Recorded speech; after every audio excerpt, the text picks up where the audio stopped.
Baik, sudah terlihat? Sudah proses. Sudah, Pak. Baik, anak-anakku semuanya. Assalamualaikum warahmatullahi wabarakatuh. Waalaikumsalam warahmatullahi wabarakatuh.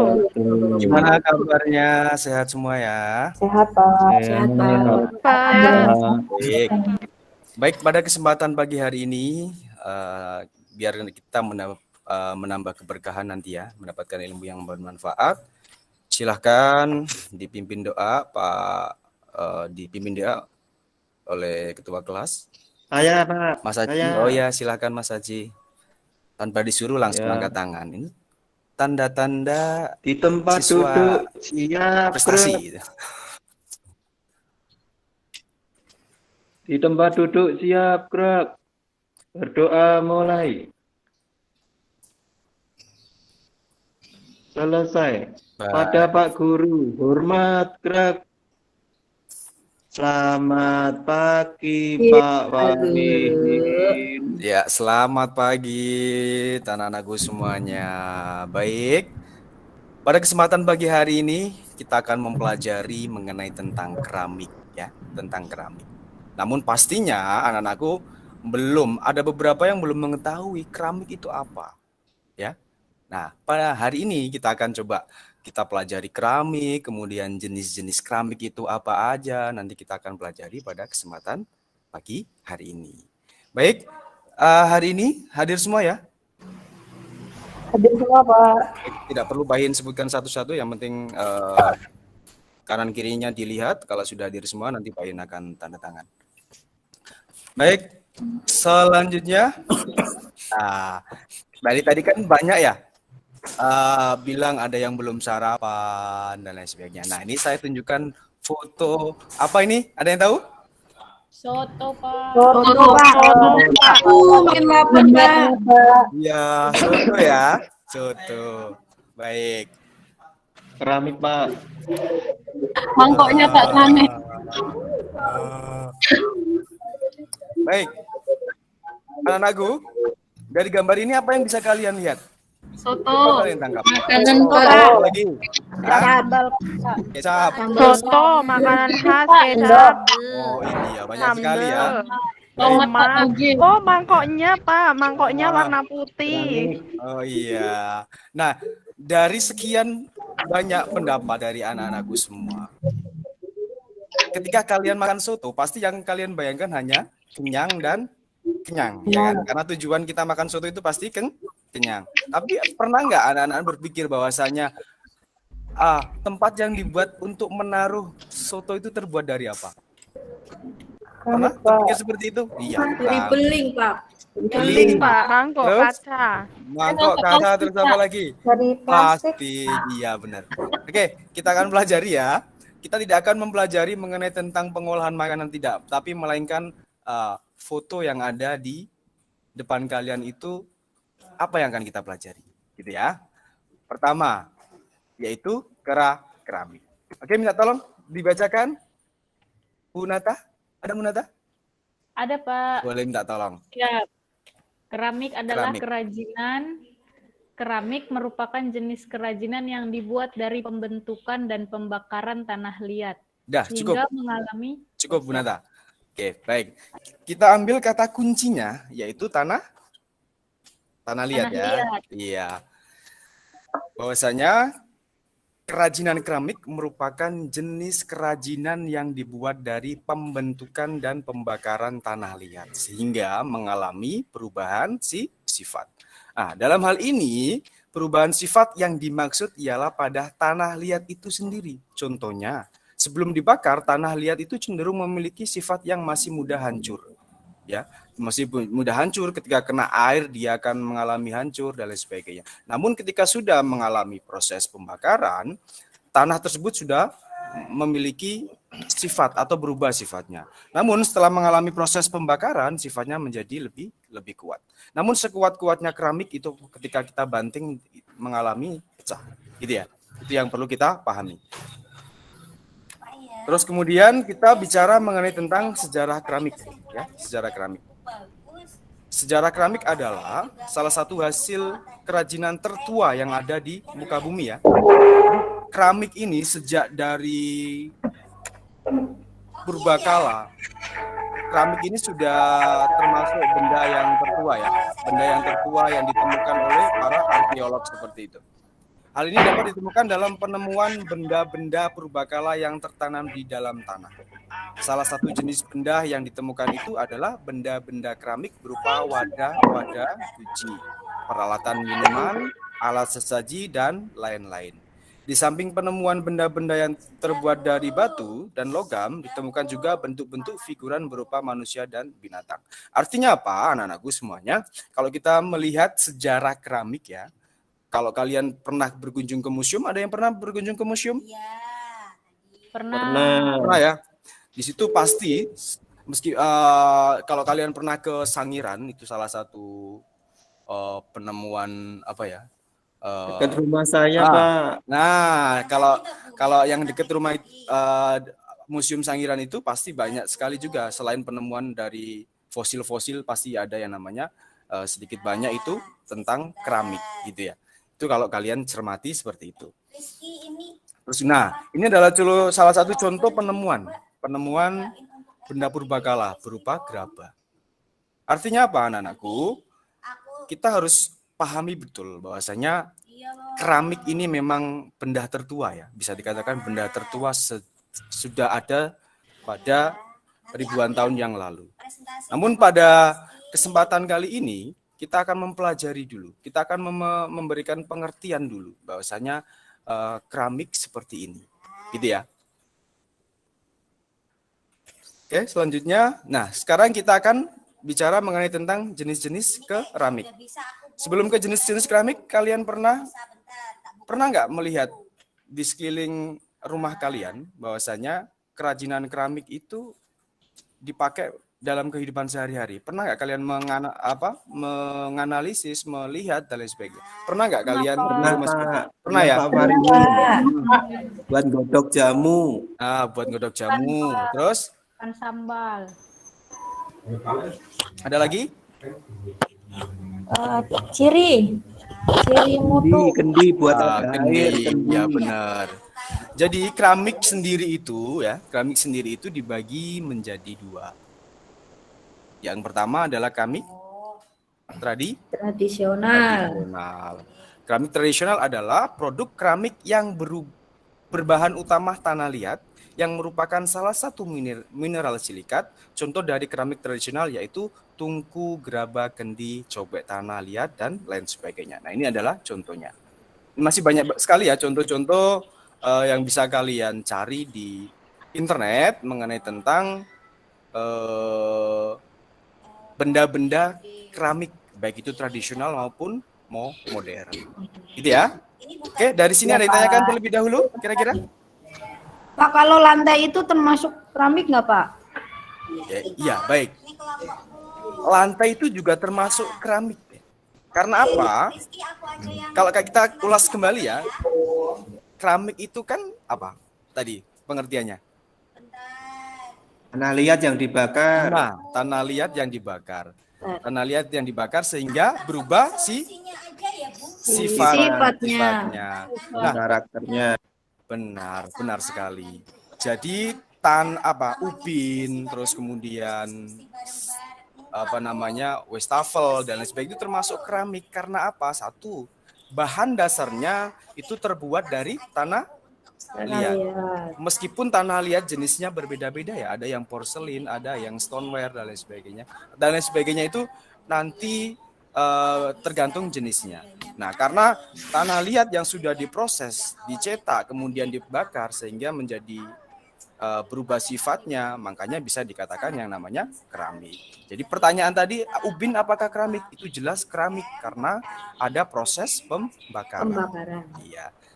Pembakarannya nanti kan ada yang suhu tinggi, suhu rendah, dan suhu sedang. Itu juga nanti tergantung dari jenisnya. Terus, nah ini contohnya tadi. Kemudian yang kedua yaitu keramik modern. Iya, keramik modern. Keramik modern merupakan keramik yang terbuat dari bahan tanah liat juga atau material yang berbasis silikat. Tadi juga sama ya, yang di sini juga berbahan mineral silikat. Ini pun sama.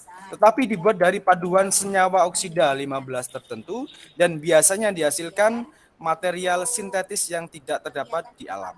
Contoh, pengaplikasian keramik modern misalkan biokeramik, superkonduktor, katalis, refraktor, optik, dan lain sebagainya. Jadi ke keramik modern ini lebih kepada pembaharuannya, artinya lebih ke pembaharuan keramik-keramik yang tradisional.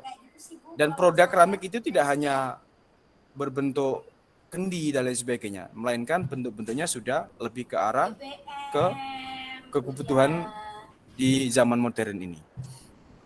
Nah ini contohnya, vas bunga, terus kemudian teko, tempat minum, dan lain sebagainya. Itu adalah salah satu contoh ya. Salah satu contoh mengenai tentang kerajinan keramik yang di modern atau karakter modern. Oke, baik. Sekarang kita akan mempelajari, tadi kita sudah mempelajari mengenai tentang pengertian keramik, terus kemudian jenis-jenis keramik ya, jenis-jenis keramik, terus kemudian ini Pak In akan memberikan tambahan mengenai tentang sifat-sifat dari tanah liat. Ya, sifat-sifat tanah liat itu sendiri yang pertama ada sifat plastis. Terus kemudian memiliki kemampuan Bentuk. Terus kemudian susut kering Susut kering dan susut bakar. Terus kemudian suhu kematangan. Terus porositas, dan warna bakar. Nah itu adalah sifat dari tanah liat ya anak-anakku. Kalian pahami. Pahami, perhatikan. Biasanya kalau kita kan belum praktek ya, nanti kita kalau sudah mulai praktek kalian akan mengerti betul bahwasanya sifat tanah liat itu yaitu mudah dibentuk atau elastis ya. Kalau gampangnya itu ya kita mau bentuk model apapun itu bisa, karena memang sifat dari tanah liat itu adalah elastis atau mudah dibentuk. Berbeda mungkin dengan kayu, berbeda dengan besi, berbeda dengan material logam dan lain sebagainya, itu berbeda. Karena sifat tanah ini mudah dibentuk, makanya keramik ini atau tanah liat ini bisa dibentuk seperti apapun tanpa harus kita mengeluarkan effort yang berlebih. Contoh misalkan kalau kita membentuk dari logam ya, itu kan biasanya kita butuh peralatan yang sangat banyak ya, ada las, palu dan lain sebagainya. Sedangkan kalau kita membuat tanah liat kita tidak perlu menggunakan palu, tidak perlu menggunakan las dan lain sebagainya, karena memang sifat tanah tersebut yaitu mudah dibentuk. Itu anak-anakku, sampai sini ada yang tanyakan terlebih dahulu? Porositas itu apa, Pak? Korositas. Ada yang tahu korositas? Karatan, Pak. Karatan ya, Pak. Karatan ya, Pak. Kalau di besi itu korosi. Ya, korosi. Coba kalian cari di internet. Korositas itu apa? Tidak punya paketan. Terus apa lagi? Koro atau koro, Pak? Koro apa koro? Porositas. Porositas, bukan korositas. Kalau korositas jelas ya, itu mengalami yang namanya korosi. Nah, Saya dapat jawaban, Pak. Apa? Bu Nata, coba. Porositas adalah ukuran dari ruang kosong di antara material dan merupakan fraksi dari volume ruang kosong terhadap total volume. Ya, itu namanya. Jadi kalian kalau bayangkan ketika membuat keramik pasti ada yang namanya ruang ya, ruang. Nah, ruang tersebut itulah yang akan menciptakan bentuk. Kalau pengertiannya, ya gampangnya seperti itu. Itu? Ada lagi yang ditanyakan kira-kira? Ya, Pak. Ada? Siapa? Saya, Pak. Silakan Bu Ulin. Bu Resi, oh ya Bu Resi. Ada yang ditanyakan kira-kira? Itu susut kering dan susut bakar itu gimana masuknya, Pak?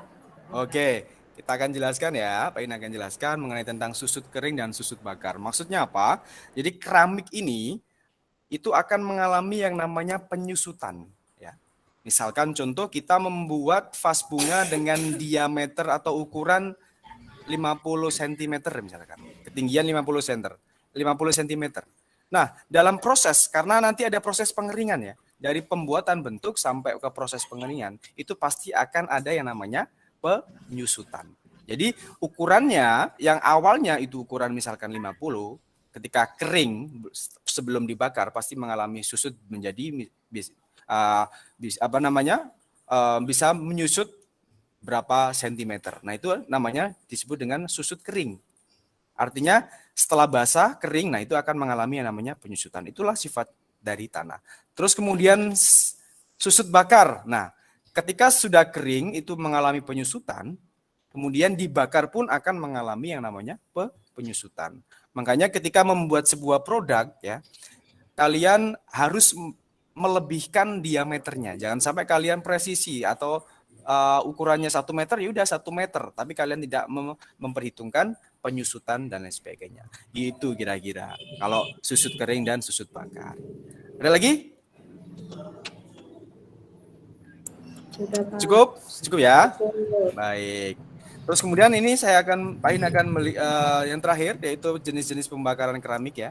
Jenis-jenis pembakaran keramik. Kalian harus anak-anakku harus harus memahami betul dari pembakaran. Benda keramik hasil proses pembakaran pertama kali dengan suhu antara 800 sampai 900. Kalau di keramik itu namanya pembakaran biskuit ya, pembiskuit. Kenapa bisa dikatakan biskuit? Karena bentuknya setelah pembakaran pertama itu mirip yang namanya biskuit atau coklat. Nah, nanti bisa kalian cari di internet mengenai tentang contoh pembakaran pertama. Terus proses ini dimaksud untuk memperkeras badan keramik tetapi tidak mematangkan badan keramik agar dapat diglasir. Karena keramik dan gerabah itu pasti beda ya. Kalau gerabah itu biasanya lebih kepada suhu rendah dan finishingnya tidak diglasir atau hanya dengan cat atau dan lain sebagainya. Terus kemudian pembakaran glasir ini disebut juga pembakaran tahap kedua atau suhu yang digunakan di atas 1050 derajat Celcius atau di atas 1000. Itu yang akan membedakan antara keramik dengan gerabah. Oke, itu sudah jelas kira-kira apa yang Mbak In sampaikan? Anak-anakku semuanya? Jelas, Pak.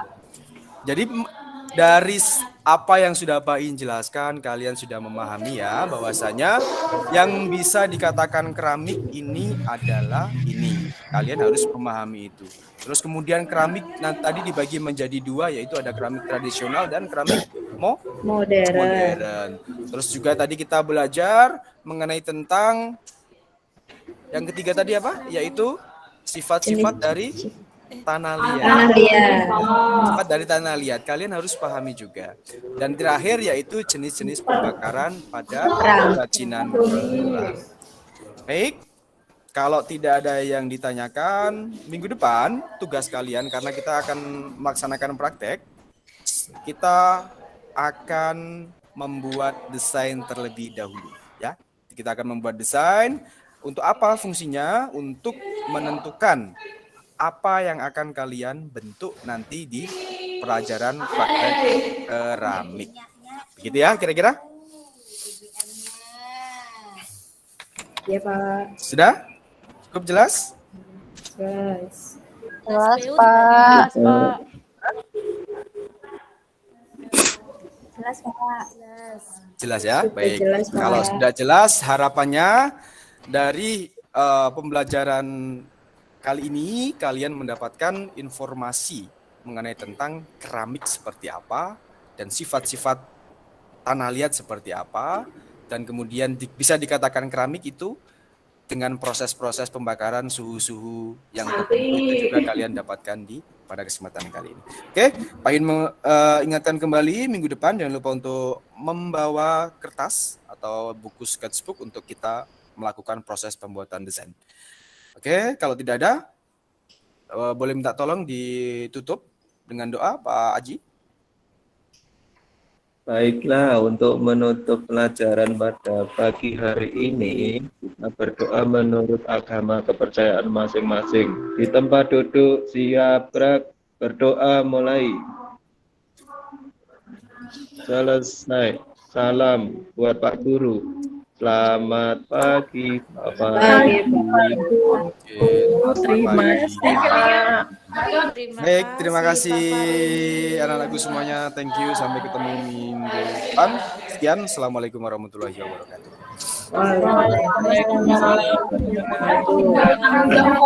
Terima kasih Pak Farid. Sama-sama. Silakan observernya memberi komentar. Jadi Pak, observer dari Pak Farihin. Jadi dalam pembelajaran pembukaan sudah bagus mengecek kehadiran siswa, menanyakan kesiapan pembelajaran. Kemudian pada kegiatan inti, guru menjelaskan materi sesuai dengan KD-nya, sesuai dengan materinya dan jelas. Kemudian yang penutup, Pak Farihin sudah merefleksi peserta didik kira-kira apa yang belum jelas, kemudian mengevaluasi pembelajaran hari ini dengan menjelaskan kembali materi-materinya itu dan merangkum materi. Kemudian penutupnya juga sudah bagus, gitu Pak. Cukup, Bu. Ya. Mas Farihin, saya lanjutkan ke Pak Ruby dulu ya, nanti kita bahas barengnya. Selanjutnya Pak Ruby, silakan. Ya, Pak Farihin. Oke, Bapak Ruby. Kira-kira tujuannya tadi memenuhi syarat nggak? Tujuannya tadi sudah sampaikan, itu memperkenalkan keramik dan jenis-jenis dari keramik. Ya, kemudian tadi di dalam tugasnya kan itu kan ada beberapa jenis keramik. Ya. Ya. Kemudian yang nanti akan diberikan materi kan bukan pembakaran tingkat tinggi yang gerabah. Yeah. Maka itu dalam memberikan tugas yang pada waktu akhir pembelajaran itu ditekankan,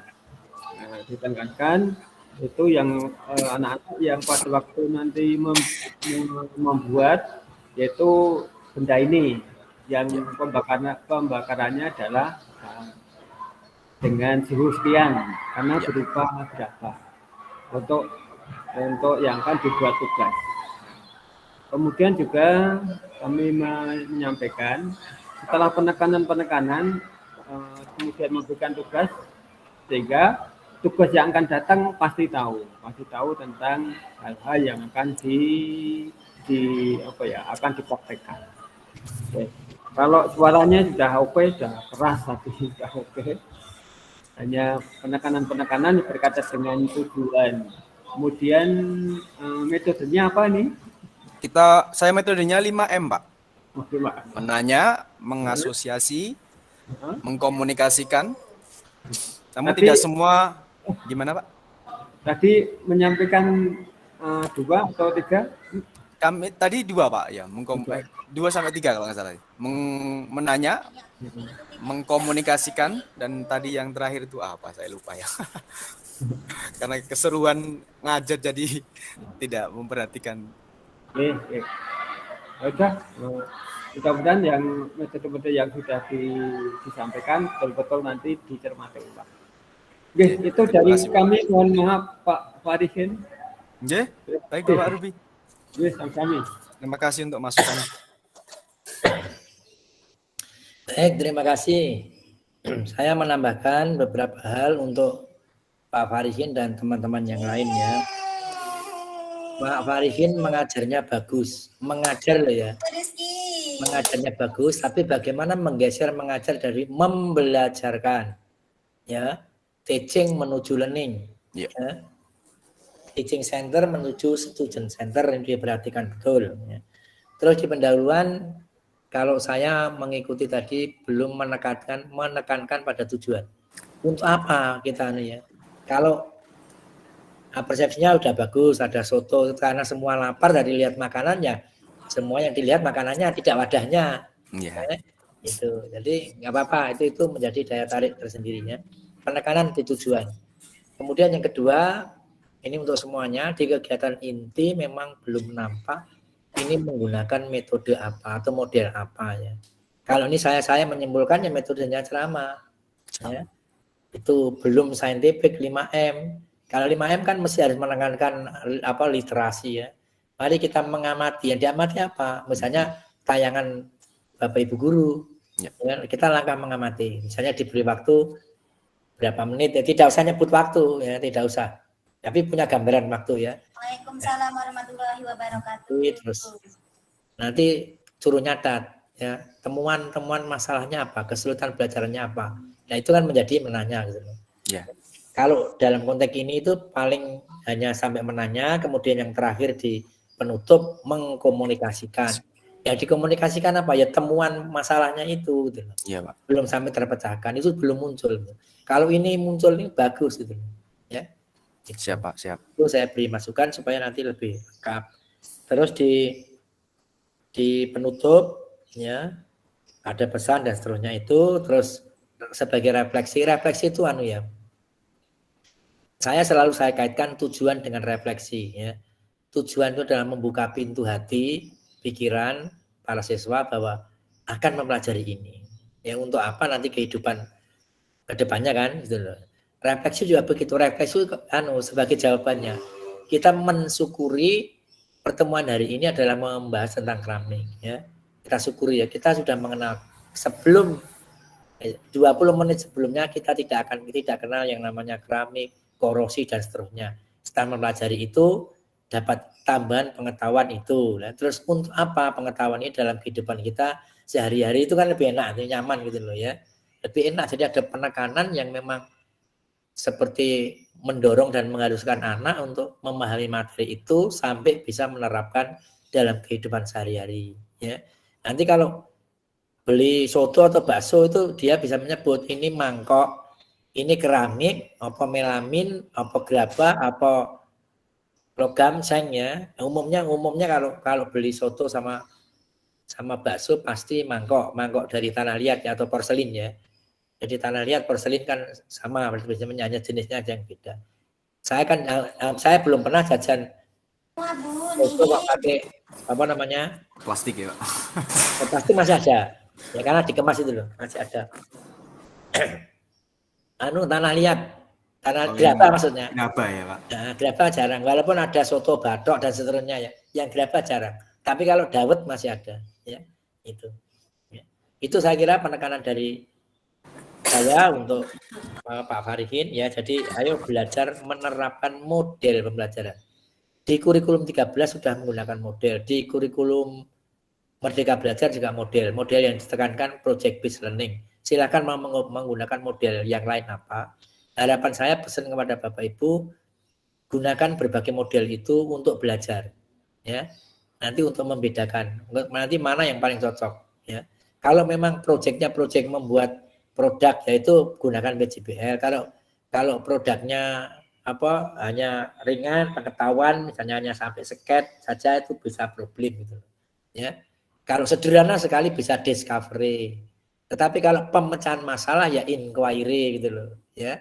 Itu diperhatikan. Jadi silakan ganti-ganti, ya. Dan di RPP tidak usah menuliskan ceramah.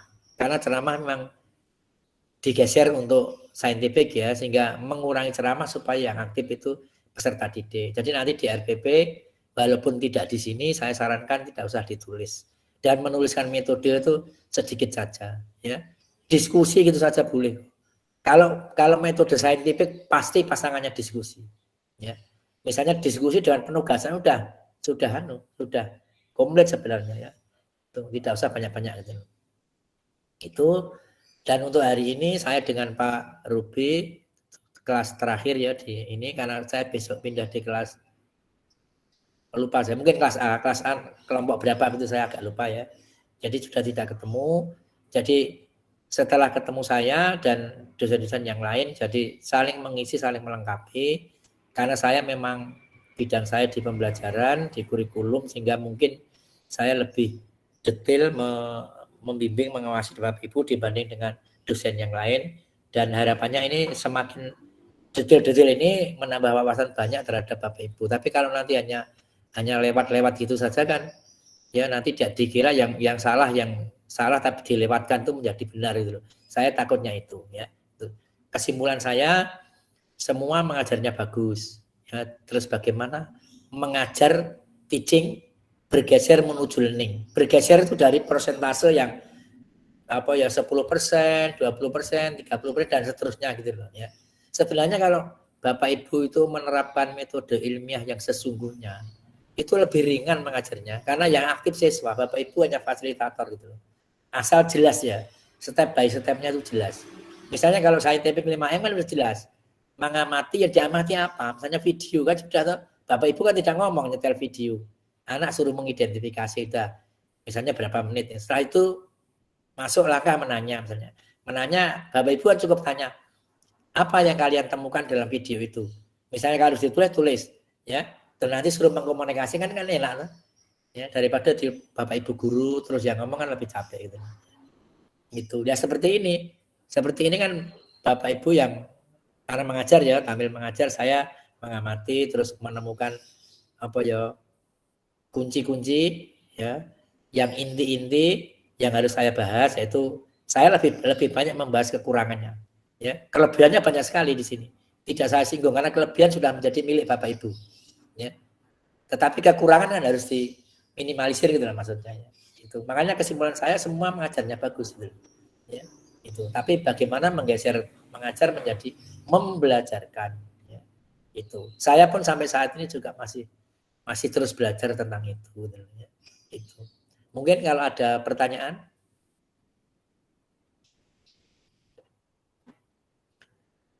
Unek-unek mungkin keraguan terutama yang belum tampil ya. Kalau besok aman, besok sama Pak siapa ya Pak? Saya lupa Pak Muhajirin.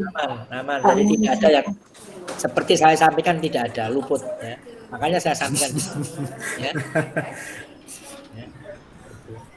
Kalau saya di sini tidak bicara lulus dan tidak lulus, tapi saya lebih bicara ke esensi ya. Kalau tes kinerja itu setahu saya semua lulus. Komprehensif semua lulus. Yang ada 1-2 sampai puluhan itu di UP ya. Kalau UP kan tidak bisa dikritisi seperti ini. Itu, ya.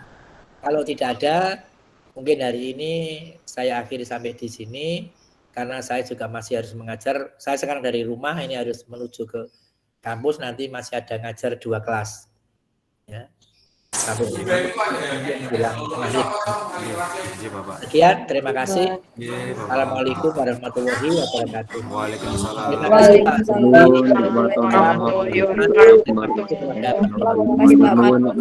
Sehat selalu Pak Martono, Pak Ruby, semua teman-teman.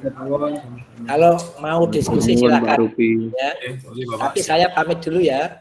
J, Bapak. Bapak Robi. Bapak Robi. Bapak Robi. Ya, Bapak. Bapak, ngapunten Bapak Robi. Terkait ini kan nanti kita akan mengunggah di LMS mengenai tentang hasil pre-teaching ini. Itu nanti videonya kita dapatkan dari mana, Bapak? Nanti saya minta dari Pak Martono ya, Pak. Nanti siap. Ya, saya share linknya nanti di grup aja. Nanti Bapak Ibu yang motong video. Oh, iya, baik. Oh, motong sendiri ya, Pak? Iya, diedit sendiri, Bu. Nanti pas posisinya pas Ibu mengajar nanti bisa dipotong sendiri sampai mana gitu. Oh iya, siap Pak. Terus untuk yang belum presentasi berarti di LMS tidak itu Pak? Tidak di-upload? Tidak Pak, untuk besok saja nggih. Oh iya, siap. Untuk